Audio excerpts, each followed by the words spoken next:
तो चलिए हम लोग अब सॉल्व करने जा रहे हैं 1.41।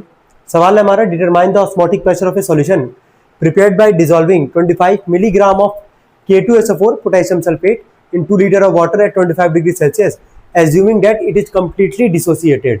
यानी कि यहाँ पे कंप्लीट डिसोसिएशन का बात कर रहा है हमारे पास, कहीं ना कहीं यहाँ भी वांट ऑफ फैक्टर का रोल आएगा ही आएगा। देखिए सबसे पहला काम गिवन जाते लिखने के लिए हम लोग यहाँ पे, जैसे हम लोग यहाँ पे गिवन लिखेंगे, यहाँ पे आते मास पे। मास है हमारे पास 25 मिलीग्राम, तो मिलीग्राम को ग्राम में कन्वर्ट करने के लिए 10⁻³ से मल्टीप्लाई करेंगे तो 25 इंटू में आपका आ जाएगा 10⁻³ ग्राम। ये आपका आ गया यहाँ से मास, तो मास आ गया 25 इंटू 10⁻³ ग्राम। फिर यहाँ पे बोला है वॉल्यूम आपको दे रखा है यहाँ पे 2 लीटर, इसको लिख लेते हैं 2 लीटर।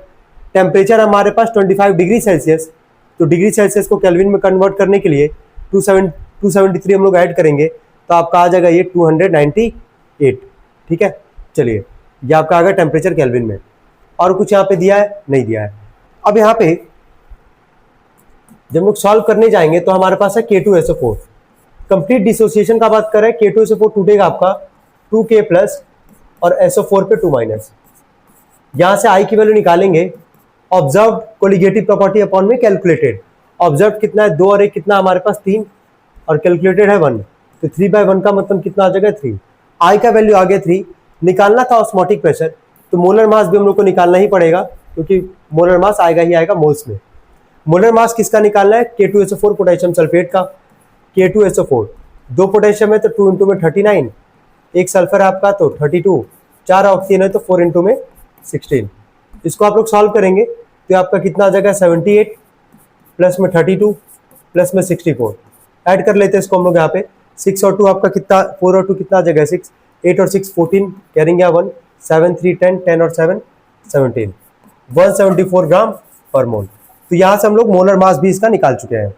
अब आते हैं इसके डायरेक्टली फॉर्मूले पे। चले, तो पाई का फॉर्मूला क्या था हमारे पास? पाई का फॉर्मूला था CRT। पाई का वैल्यू निकालना ही हम लोग यहाँ से। C का मतलब होता है मोल्स, मोल्स का मतलब वही मास अपॉन में मोलर मास। तो मास कितना था हमारे पास सवाल में? 25 मिलीग्राम, तो 25 इंटू 10 पे पावर आ गया -3। मोलर मास था हमारे पास 174, ये हो गया इसका मास, मोल्स सॉरी।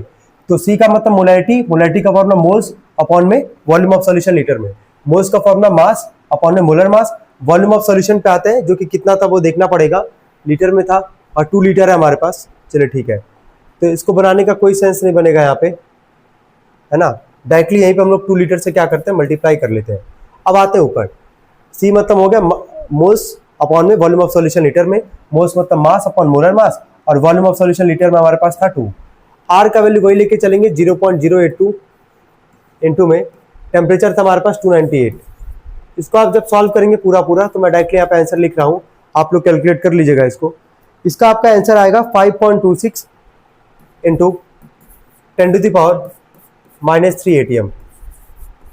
ये इसका आंसर होगा। एक चीज और ध्यान रखना है, यहाँ पे गिवन में एक चीज मेंशन कर दे रहा हूं मैं, R का वैल्यू। R का वैल्यू क्या लेके चलेंगे हम लोग? 0.082। ठीक है, तो यही था हमारा क्वेश्चन नंबर 1.41।